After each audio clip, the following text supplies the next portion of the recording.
मित्रों, भगवान कल्कि और वैष्णवी के मिलन की यह दुर्लभ कथा जो आप देखने जा रहे हैं, कल्कि पुराण, जो महर्षि व्यास जी द्वारा आज से हजारों साल पहले अपनी दिव्य दृष्टि कल्कि द्वारा संस्कृत भाषा में लिखी गई थी, को हिंदी में रूपांतरित कर आपके सामने प्रस्तुत किया गया है। अगर आप वाकई में भगवान कल्कि और वैष्णवी के मिलन के बारे में सही और सत्य जानकारी प्राप्त करना चाहते हैं तो आप बिल्कुल सही जगह पर हैं। वीडियो के अंत तक बने रहिए। दोस्तों, आपकी मांग पर हम फिर से लाए हैं माता वैष्णवी और कल्कि की संपूर्ण कथा, जो इतिहास में पहली बार शामिल किया गया है। उससे पहले आपसे रिक्वेस्ट है, अनुरोध है, हमारे चैनल को सब्सक्राइब करना ना भूलें, ज़्यादा से ज़्यादा शेयर करें, कमेंट में जय श्री कृष्णा, राधे राधे और वैष्णवी माता लिखना ना भूलें। चलिए कथा को जारी रखते हैं। वीडियो को आपका समय बर्बाद न करते हुए सीधा कथा की ओर प्रस्थान करते हैं। जी हाँ, इस वीडियो को शुरू करते हैं, लेकिन उससे पहले आपसे निवेदन है, इस चैनल को सब्सक्राइब करना ना भूलें और चैनल को सब्सक्राइब ज़रूर करें। जी हाँ, तो दोस्तों, हमारे जीवन में हम अपने जीवन भगवान कल्कि का दर्शन कर पाए या नहीं, यह तो हमें नहीं पता। तो क्यों ना हम उनके जो है जीवन में होने वाले घटित वृतांत को ही जानकर अपने जीवन को महत्वपूर्ण बनाएं। वीडियो को पूरा देखें। यह संपूर्ण कथा कल्कि की अवतार कल्कि पुराण से संस्कृत से हिंदी में रूपांतरित करके हिंदी में लेकर आए हैं और उम्मीद है आप इसे बहुत प्यार देंगे। तो दोस्तों, बिना कुछ देरी किए वीडियो की शुरुआत करते हुए तो चलिए सबसे पहले जानते हैं क्यों कल्कि भगवान माता वैष्णवी से विवाह करके सभी सवालों को जवाब देंगे। वीडियो में मिल जाएगा। चलो, बुलावा आया है, माता ने बुलाया है। दोस्तों, ये ऐसी है हमारी पहाड़ों वाली माँ वैष्णवी देवी की ममता। वह जब भी अपने भक्तों को याद करती हैं, भक्त उनके दरबार तक खींचे चले आते हैं और उनकी कृपा के भागी बनते हैं। माँ के दर्शन की योजना बनानी नहीं पड़ती, बल्कि वह स्वयं ही बन जाती है। परंतु शायद ही आप उस दिव्य योजना के बारे में जानते होंगे जो भगवान विष्णु ने माता वैष्णवी के लिए बनाई थी, और वह रहस्य जुड़ा है भगवान विष्णु के कल्कि अवतार से। यह कल्कि अवतार क्या है, यह रहस्य क्या है, इस वीडियो में जानने के लिए हमें चलना होगा त्रेता युग में, जब पृथ्वी लोक पर कई सारी आसुरी शक्तियों का आतंक था। राक्षसों के उपद्रव से त्रिदेव अत्यधिक परेशान थे। तो वह इस बात से चिंतित थे कि उनके दिए हुए वरदान ही पृथ्वी लोक पे आतंक का कारण बन रहे हैं। यह देखकर देवी महाकाली, महालक्ष्मी, माता सरस्वती ने निश्चय किया कि वो त्रिदेवों की चिंता को दूर करने का प्रयास करेंगी। और फिर तीनों देवियों ने अपनी अपार शक्तियों के तेज से एक बालिका को उत्पन्न किया। उस बालिका ने अपने जन्म का कारण पूछा तो देवियों ने उसे बताया कि उसके जन्म का कारण है पृथ्वी लोक में आसुरी शक्तियों का विनाश करना। उन्होंने उस बालिका से कहा कि जाओ, दक्षिण भारत में रहने वाले विष्णु भक्त रत्नाकर के यहाँ जन्म लो। वहीं दूसरी ओर संतानहीन रत्नाकर राजा बहुत परेशान था क्योंकि उसकी एक भी संतान नहीं थी। उसने भगवान विष्णु की बहुत पूजा अर्चना की। तब जाकर एक दिन जब राजा रत्नाकर सो रहे थे तो उनके सामने सपने में भगवान विष्णु ने उन्हें इस बात का बोध कराया कि उनके यहाँ एक पुत्री का जन्म होगा जिसके भक्तों की संख्या अपार होगी। कुछ समय पश्चात रत्नाकर के घर पुत्री ने जन्म लिया और उन्होंने उसका नाम त्रिकुटा रखा। बचपन में से ही त्रिकुटा को दिव्य ज्ञान प्राप्त करने की तीव्र इच्छा थी। जल्द ही उसे ज्ञात हो गया कि यह ज्ञान तपस्या और ध्यान से ही अर्जित कर सकती है, लेकिन परिवार में रहकर यह असंभव था। तब वह त्रिकुटा ने अपने पिता को बताई और कहा कि वह घर दरबार त्याग कर समुद्र किनारे तपस्या करना चाहती हैं। तो वह तैयार हो गए, क्योंकि उन्हें पता था कि उनकी पुत्री कोई साधारण बालिका नहीं है, बल्कि उसमें दिव्य शक्ति समाहित है। इसके पश्चात त्रिकुटा ने समुद्र किनारे तपस्या प्रारंभ कर दी। तभी एक दिन माता सीता की खोज के समुद्र किनारे से प्रस्थान कर रहे प्रभु श्री राम पर त्रिकुटा की दृष्टि पड़ गई। वह तत्काल पहचान गई कि प्रभु श्री राम जो है कोई और नहीं बल्कि भगवान विष्णु के अवतार हैं। वह श्री राम के पास गई और उनके चरणों में पुष्प अर्जित किए और उनसे आग्रह किया कि वह उसे अपने में समाहित कर ले। परंतु प्रभु श्री राम ने कहा कि यह उचित समय नहीं है। हालांकि मैं तुम्हारी श्रद्धा से संपन्न हूँ, इसलिए अब से तुम्हारा नाम वैष्णवी होगा। वनवास के पश्चात मैं पुनः तुम्हारे पास आऊँगा। अगर तुम उस पल मुझे पहचान गई तो मैं तुम्हारी इच्छा अवश्य पूर्ण करूँगा। और यह कहकर वह सीता जी की खोज में निकल गए। काफ़ी समय बीत गया, लेकिन वैष्णवी का प्रभु श्री राम की प्रतीक्षा का समय समाप्त नहीं हुआ। तभी एक दिन जो है वृद्ध व्यक्ति वैष्णवी के समक्ष आया और उसने कहा कि तुम अति सुंदर हो और तुम्हारा जो है इस एकांत स्थान पर यूँ अकेले रहना कदाचित उचित नहीं है। तुम मुझसे विवाह कर लो। यह सुनकर वैष्णवी ने उस वृद्ध से कहा कि चले जाओ यहाँ से, इसी से पहले मैं भगवान श्री राम की हो चुकी हूँ। वह मुझसे स्वीकार करने के लिए आने ही वाले हैं। तभी एकाएक उन्हें ज्ञात हो चुका कि कुछ गलती हो गई, परंतु जब तक वह कुछ जान पाती तब तक बहुत देर हो चुकी थी। वह वृद्ध कोई और नहीं बल्कि प्रभु श्री राम थे। वैष्णवी ने उनसे क्षमा मांगी, परंतु श्री राम ने उनसे कहा कि आपका मुझे पहचान न पाना यह दर्शाता है कि आपकी जो इच्छा पूर्ण करने का उचित समय अभी नहीं आया है, क्योंकि अभी आपको पृथ्वी पर रहकर बहुत कार्य संपन्न करने हैं। त्रेता नहीं बल्कि कलयुग में आप मेरे अंदर समाहित हो सकती हैं, जब मैं कल्कि के अवतार के रूप में पृथ्वी पर जन्म लूँगा। इसके पश्चात श्री राम ने वैष्णवी को यह निर्देश दिया कि वह उत्तर भारत में स्थित त्रिकुटा की पहाड़ियों पर जाकर तपस्या करें, वही आश्रम स्थापित करें, अपनी शक्तियों से मानव का कल्याण करें और उनकी इच्छाओं को पूर्ति करें। तब जाकर त्रेता युग में भगवान विष्णु के कल्कि अवतार से वह विवाह करके उनमें समाहित हो सकेंगी। इसके पश्चात वैष्णवी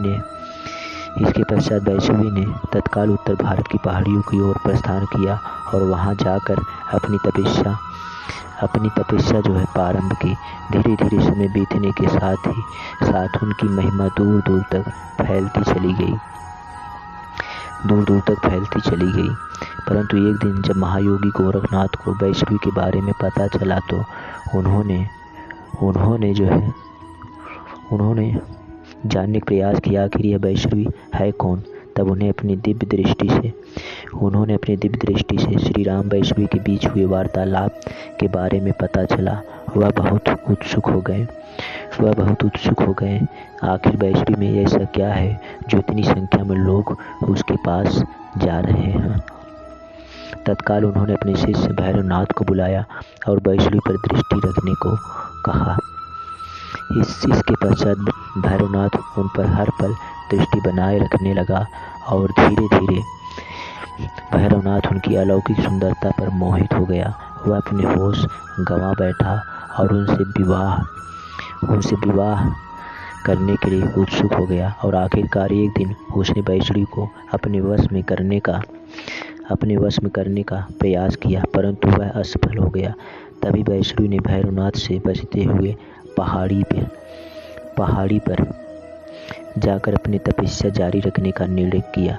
आगे बढ़ते हुए रास्ते में उन्हें जो है बहुत प्यास लगी। उन्होंने अपने बाण से एक जल स्रोत का निर्माण किया, उस पानी से अपनी प्यास बुझाई। उस स्थान को वर्तमान में हम बाण गंगा के नाम से जानते हैं।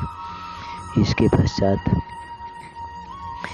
पश्चात बैष्णी गुफा की ओर आगे बढ़ गई। तभी रास्ते में उन्हें एक सन्यासी दिखाई पड़े। बैष्णी ने उनसे कहा कि हे महात्मा, मैं गुफा के अंदर तपस्या के लिए जा रही हूँ। किसी को भी मेरे बारे में मत बताइएगा। इसके पश्चात उन्होंने गुफा में जाकर लगभग 9 महीने तक तपस्या की और उसी गुफा को वर्तमान में हम अर्धकुंवारी के नाम से जानते हैं। और एक बैष्णी की तपस्या का समय बीत गया, परंतु दूसरी ओर भैरवनाथ की खोज समाप्त नहीं हुई और एक दिन वह बैष्णी को ढूंढते हुए गुफा तक आ पहुंचा, परंतु वहां जो है उपस्थित साधु ने भैरवनाथ से कहा कि अगर तुम्हें अपने प्राण प्यारे हैं तो वापस लौट जाओ, क्योंकि वह कोई साधारण स्त्री नहीं है बल्कि स्वयं देवी का रूप है। परंतु भैरवनाथ ने उनकी बातों को अनसुना कर दिया और अपनी जो है दिव्य दृष्टि से बैष्णी का पता लगाते हुए वहां पहुंच गया। पर इस बार बैष्णी ने अपने धैर्य का बात तोड़ते हुए माता बैष्णी दिव्य देवी का उग्र रूप धारण करते हुए भैरवनाथ का सिर धड़ से अलग कर दिया। भैरवनाथ को अपनी गलती का एहसास हुआ, पर उसने माता से जो है क्षमा मांगी। तत्पश्चात माता ने उसे आशीर्वाद दिया कि भविष्य में उनके दर्शन पश्चात भक्तों को भैरवनाथ के दर्शन करना आवश्यक होगा, तभी उनकी यात्रा पूर्ण होगी मानी जाएगी। इसके पश्चात माता वापस गुफा में चली गई। अपने मनुष्य रूप को त्याग कर 3 मुख वाले पत्थर का रूप धारण कर लिया और यह 3 मुख महाकाली, महालक्ष्मी, महासरस्वती के नाम से विख्यात हुई। और माता बैष्णी भगवान कल्कि का आज भी जो है इंतजार कर रहे हैं। और कलयुग में माता बैष्णी भल्ला नगर के राजा शशिध्वज रानी सुशांता जी के घर रमा रूपी पुत्री के रूप में जन्म लेंगी। तो चलिए कथा में आगे बढ़ते हैं। और इस प्रकार भगवान कल्कि की सभी राक्षसों को मारकर भगवान कल्कि की अपनी सारी सेना सहित भल्ला नगर को जीतने के लिए गए। अनेक प्रकार के बाजे बजने लगे। उत्तम शस्त्रगढ़ धारण करने वाले वीर उनके साथ गए। ऊपर से देवतागण उन पर फूलों की वर्षा करने लगे। नारायण प्रभु कल्कि जी घोड़े पर सवार होकर तलवार धारण कर अपनी सेना सहित भल्ला नगर को गए। वे योगी भल्ला के राजा कल्कि जी को संसार का स्वामी और विष्णु का जो है अवतार जानकर अपनी सेना सहित युद्ध करने की इच्छा से नगर से बाहर आए और बुद्धिमान श्रीमान लंबे चौड़े शरीर वाले महान तेजवान कृष्ण भक्त महान बलवान राजा शशिध्वज हर्ष से पुलकित हो गए। राजा शशिध्वज की पत्नी महादेवी सुशांता भगवान विष्णु का व्रत रखने वाली थी। अपने पति को कल्कि जी से युद्ध करने को तैयार देखकर उनसे कहा नाथ कल्कि जी तो संसार के स्वामी हैं, सबके अंत में बसने वाले साक्षात नारायण हैं। आप उन पर कैसे प्रहार करेंगे? हे सुशांति, पितामह ब्रह्मा जी ने जिस प्रकार परम धर्म कर्तव्य निर्धारित किया है, उस धर्म के अनुसार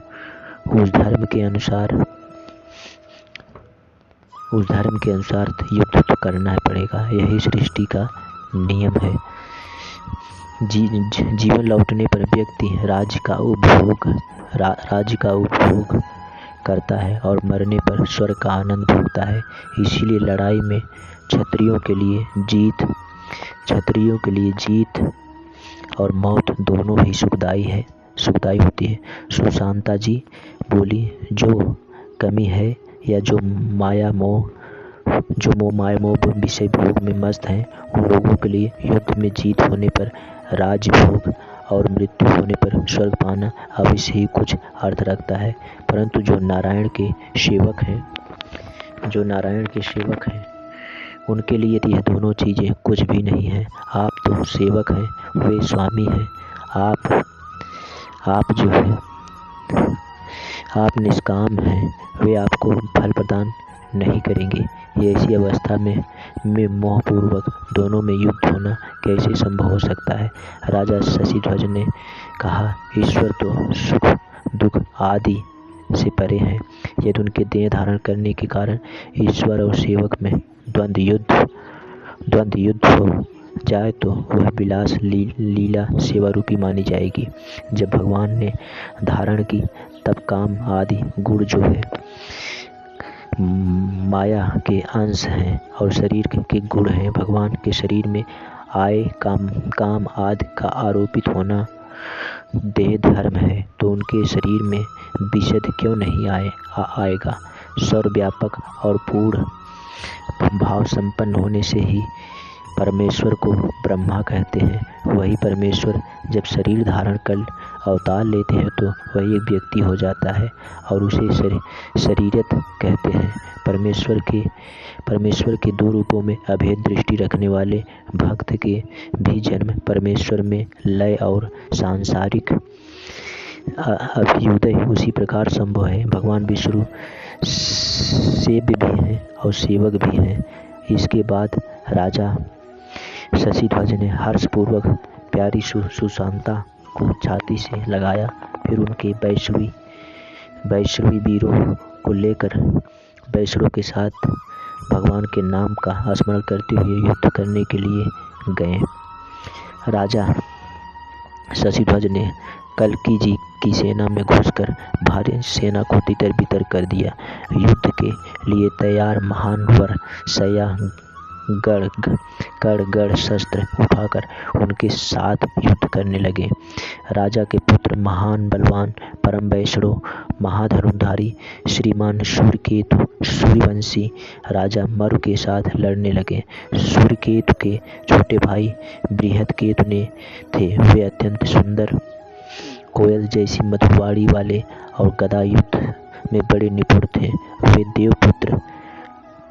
देवपुत्र करने वाले थे। राजा विशाख युग हाथियों के झंडों सहित अनेक प्रकार के अस्त्र और शस्त्र लेकर राजा शशि ध्वज के साथ युद्ध करने लगे। सारे लोग ही अद्भुत युद्ध को देखने के लिए आए। शंख दुंदुभि और नगाड़ों की आवाज़, वीरों की ताल, हाथियों की चिड़घाड़, घोड़ों का हिननाना से होने वाली आवाज़ से युद्ध भूमि में भारी शोर हो गया। सब लोग गूंगे की तरह दिखाई देने लगे। कोई किसी की बात नहीं सुन सकता था। रथ पर सवार रथ वाले से पैदल वाले से पैदल, घुड़सवार से भिड़कर युद्ध करने लगे। देवासुर संग्राम की तरह यमराज की जो है प्रजा बढ़ाने लगा, अर्थात बहुत भारी संख्या में लोग मारे जाने लगे। इस युद्ध में कल्की जी की सेना के वीर सेनापति और उनसे भिड़े हुए शशिध्वज के योद्धागण धूल धूसर होने लगे। उनके हाथ पैर सिर कटकर जमीन पर गिरने लगे। कोई घायल होकर भाग रहे, कोई चिल्ला रहे, कोई भर आई हुई आवाज़ में बिखर रहे, कोई खून की धार से भीगे हुए रहे, कोई एक दूसरे पर गिरकर पृथ्वी कोड़ के हुए और कोई हाथी और घोड़ों के पांव और रथों को से कुचले जा रहे थे। इस तरह इस युद्ध में हजारों करोड़ों वीर मारे गए। युद्ध में खून की नदियां बहने लगी। इन नदियों से पिशाच, राक्षस, गीदड़ और गिद्धों के बहुत आनंद मिला। खून की इन नदियों में गिरी हुई पगड़ी हंसों के समान दिखाई देने लगी। गिरे हुए हाथी टापुओं की तरह दिखाई देने लगे। रथों के झुंडों नावों की तरह दिखाई देने लगे। कटे हुए हाथ पांव मछलियों के समूह की तरह दिखाई दे रहे थे और योद्धाओं के आभूषण और तलवार सोने के रेत की तरह दिखाई दे रहे थे। इस प्रकार संग्राम भूमि में अति दारुण नदी पर प्रावित हुई बलवान सूर्यकेतु मरु के साथ युद्ध कर रहे थे। कल्कि के समान दुर्ग सूर्यकेतु ने बाणों से मरु को घायल कर दिया और मरु ने भी 10 बाणों से सूर्यकेतु को आहत कर डाला। और वीर सूर्यकेतु ने मरु के बाणों से घायल होने पर अत्यंत क्रोधित होकर उसके घोड़ों को मार डाला और लात मारकर उसके रथ को चकनाचूर कर दिया। गदा से उसकी छाती पर जोर से चोट मारी। उस चोट से मरु बेहोश होकर गिर पड़ा। धर्म को जानने वाले सारथी अपने स्वामी मरु को दूसरे रथ में उठाकर ले गए। उधर बृहद केतु ने अपने बाणों से समूह से देवापीठ डाला, जिससे देवापीठ डाला।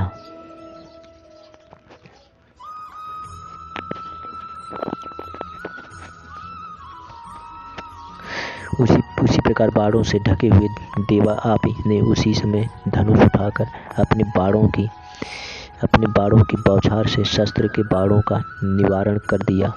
उधर राजा शशिध्वज ने युद्धभूमि में संपूर्ण संसार से आधार सूर्य के समान तेजस्वी श्याम वर्ण कमल जैसी आंखों वाले, पीले कपड़े पहनने वाली, बड़ी भुजाओं वाले सुंदर मुकुट से शोभायमान कल्कि जी को अपने सामने देखा। भांति की मणियों के समूह से सुशोभित शरीर वाले लोगों की आंखों और हृदय के अंधकार को दूर करने वाले कल्कि जी को चारों ओर से विशाख, यूप आदि राजागण घेरे हुए थे। धर्म और सतयुग उनकी पूजा कर रहे थे। सफेद घोड़े पर सवार खट गधी बूढ़ा अवतार कल्कि जी का रूप देखकर शशिध्वज विचार करने लगे। धनुष बाण को धारण करने वाले सुंदर आभूषणों से सुशोभित संसार के स्वामी कल्कि जी संसार के पापों और कष्टों को नाश करने के लिए तैयार है। राजा शशिध्वज ने रोमांचित होकर उन पर कल्कि जी से कहा, कमल जैसे नेत्र वाले आइए और हमारे हृदय पर प्रहार कीजिए। परमात्मा ने बाणों की मार से बचने के लिए आप अंधकार से पूर्ण मेरे हृदय में प्रवेश करके छिप जाइए। आप तो निर्गुण होकर भी गुण को जानते हैं। आप अदित होकर भी अस्त्रों से मारने के लिए तैयार हुए और अपने काम रहित होकर आपने सैनिकों की जीत के कार्य में सहायता की है, अर्थात सेना का संहार किया है। सभी लोग मुझे उन्हीं परमात्मा के साथ रथ पर सवार युद्ध करते हुए देखे। आप स्वामी हैं, मैं आप पर धूढ़ प्रहार करूंगा, परंतु प्रहार करते समय यदि मैं आपको अलग दूसरा व्यक्ति समझूं तो मुझे वह लोग मिलेंगे जो लोग ऐसे लोगों को मिलता है जो शिव और विष्णु के में भेद समझने वाले होते हैं को प्राप्त होता है। इस प्रकार अस्त्र धारण करने वाले तथा शत्रुओं को संताप देने वाले राजा शशिध्वज ने इन वचनों को सुनकर क्रोध रहित परमात्मा कल्कि जी अपने क्रोध की आकृति वाला दिखाकर शशिध्वज पर बाण मारने लगे। राजा शशिध्वज ने उनके जो है श्रेष्ठ अस्त्रों द्वारा किए गए प्रहार की चिंता किए बगैर अपने बाण की ये ऐसी वर्षा की जैसे पर्वत पर मूसलाधार वर्षा हो रही। राजा शशिध्वज की बाणों की वर्षा से कल्कि जी का शरीर क्षत विक्षत हो गया और वे बहुत क्रुद्ध हो गए। और इसके बाद दैवी अस्त्रों की मार से दोनों में घोर युद्ध होने लगा। ब्रह्मास्त्र से ब्रह्मास्त्र पर पर्वतों से यात्रस्मिस्का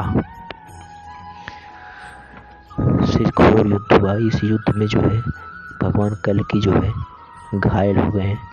इस घोर युद्ध को देख देवी देवता सभी जो है देख रहे, भयंकर युद्ध को देखकर बहुत डर गए थे। लोग यह समझ बैठे कि अब तो प्रलय काल ही आ रहा है, अब तो प्रलय काल आ पहुंचा है। कल्कि जी और राजा शशिध्वज ने देखा कि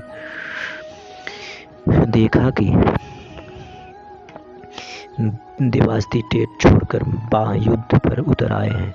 अब दोनों ने लड़ाई में घुस की मार का सहारा लिया।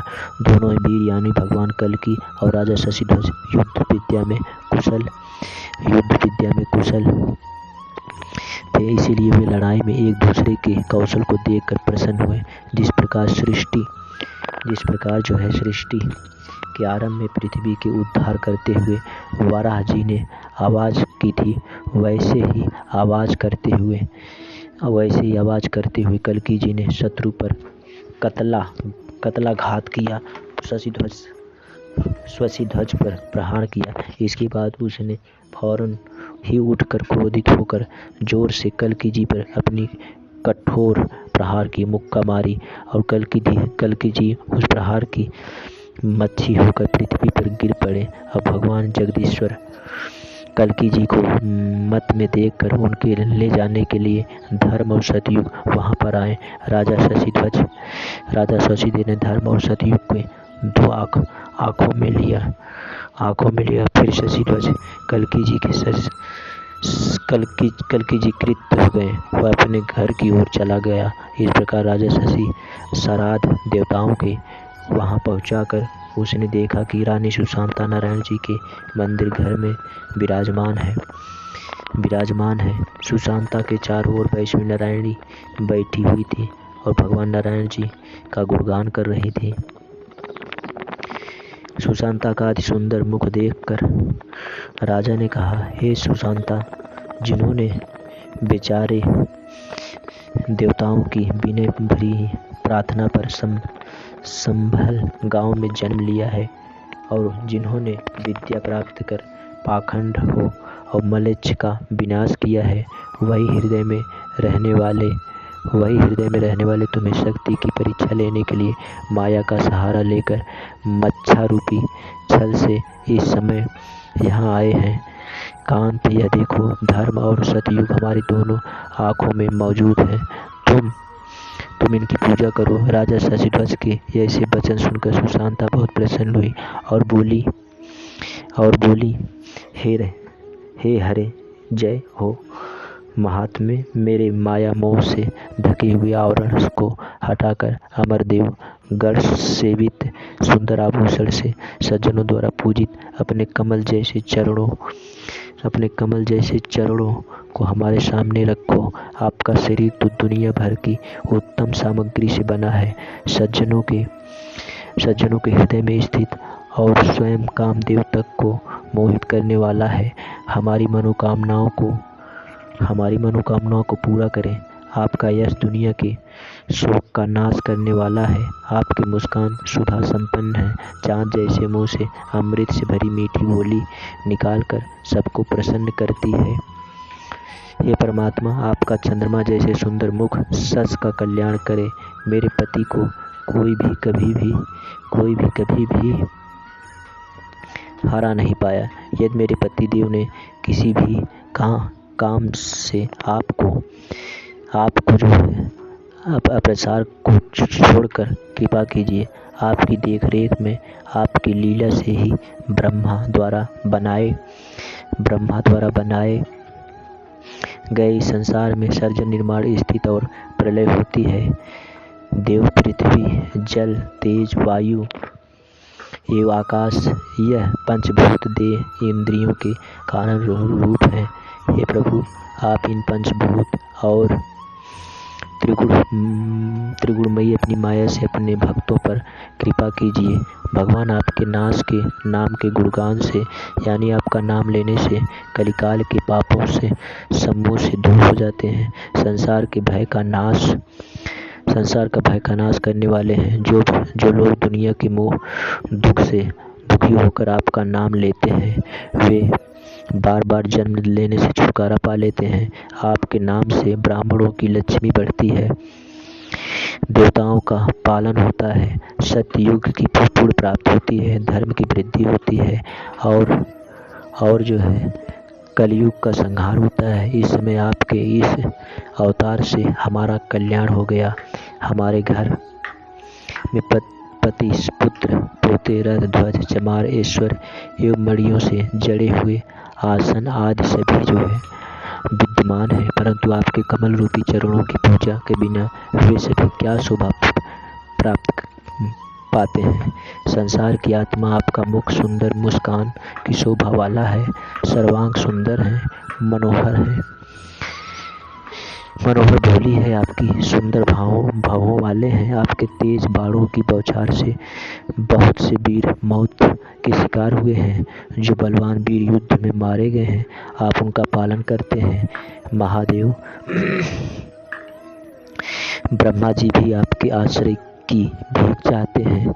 देव, आपका मुख करोड़ों चंद्रमा की समान शोभा पाता है। इसके बाद कल्कि जी इस प्रकार सुशांत जी के बिने गीत से संतुष्ट हो उसी प्रकार उठ बैठे जैसे युद्ध में स्थिर मूर्छित वीर रण सैया से उठे। कल्कि जी ने कहा, कमल जैसे सुफूल की भांति नेत्रों वाली तुम कौन हो?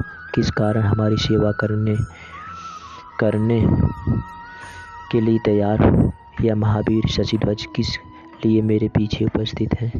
हे धर्म सतयुग, हम लोग युद्ध भूमि को छोड़कर किस लिए शत्रु के अंतपुर में आए हैं? मुझको बताओ, शत्रु की स्त्रियों किस कारण से प्रसन्न हृदय से मेरी सेवा करती हैं? मैं तो मूर्छित हो गया था। सौर व शशिध्वज ने मेरी नाश क्यों नहीं किया? सुशांता बोली, पृथ्वी के रहने वाले, स्वर्ग के रहने वाले, रसातल के रहने वाले मनुष्यों, सुर तथा असुरों और नागों में भला ऐसा कौन है जो नारायण कल्कि जी की सेवा नहीं करता? मेरे स्वामी यदि शत्रु का भाव रखकर लड़ाई करते तो क्या आपको वह अपने स्थान में इस प्रकार ला सकते थे? मेरे स्वामी आपके दास हैं और मैं आपकी दासी हूँ। हे लंबी भुजाओं वाले, मुझ पर प्रसन्न होकर आप स्वयं ही यहाँ पर आए हैं। धर्म बोले हैं, कल्कि का नाश करने वाले ये दोनों ही जिस तरह आपकी भक्ति कर रहे हैं, आपके नाम का कीर्तन करते हैं, आपकी स्तुति करते हैं, उसे देख कर तो मैं कृतार्थ हो गया, अत्यंत धन्य हो गया हूँ। आज मैं आपका इस सेवक का दर्शन करके सतयुग के नाम से जाना जाता हूँ। आप भी इस सेवक के तेज से ईश्वर और संसार के पूजनी बन गए हैं। शशिध्वज बोले, मैंने युद्ध करके आपके शरीर पर प्रहार किया है। आप हमारी आत्मा है। मैंने काम, क्रोध आदि रोग को वशीभूत होकर आपसे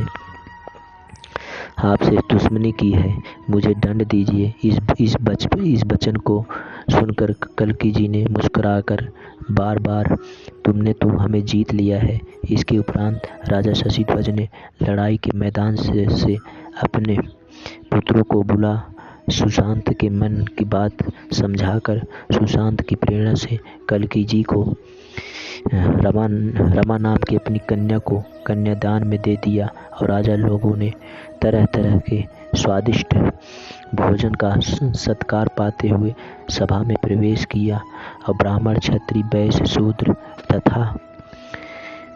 तथा जो है दूसरी जाति वाले लोग विचित्र प्रकार के गहनों और तरह तरह के भोग वस्तुएं पाकर कमल जैसी आंखों वाले श्री कल्की जी द्वारा शोभित उस सभा में कल्की जी के दर्शन के लिए बैठे जैसे तारों के बीच में चांद शोभा पाता है, वैसे ही राजाओं के स्वामी कल्की जी सभी लोगों को मोहित करके शोभायमान हुए।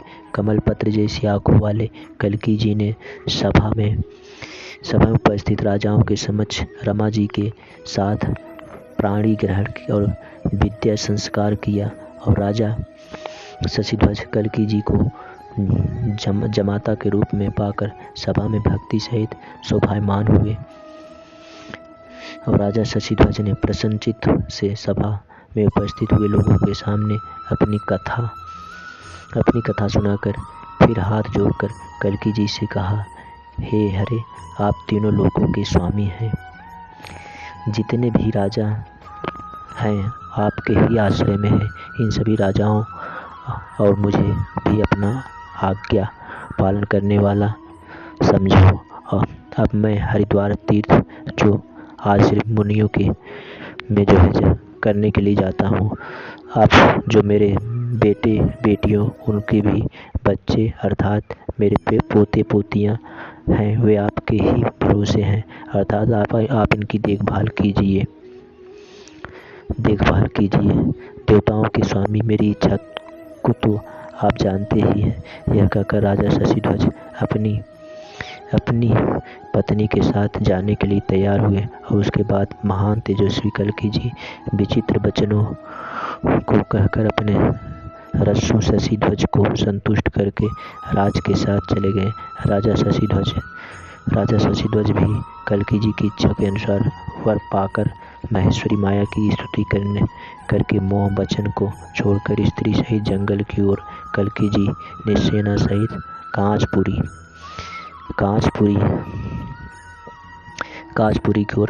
कांचपुरी इस प्रकार माता वैष्णवी यानी रमा का विवाह कल्की से हुआ।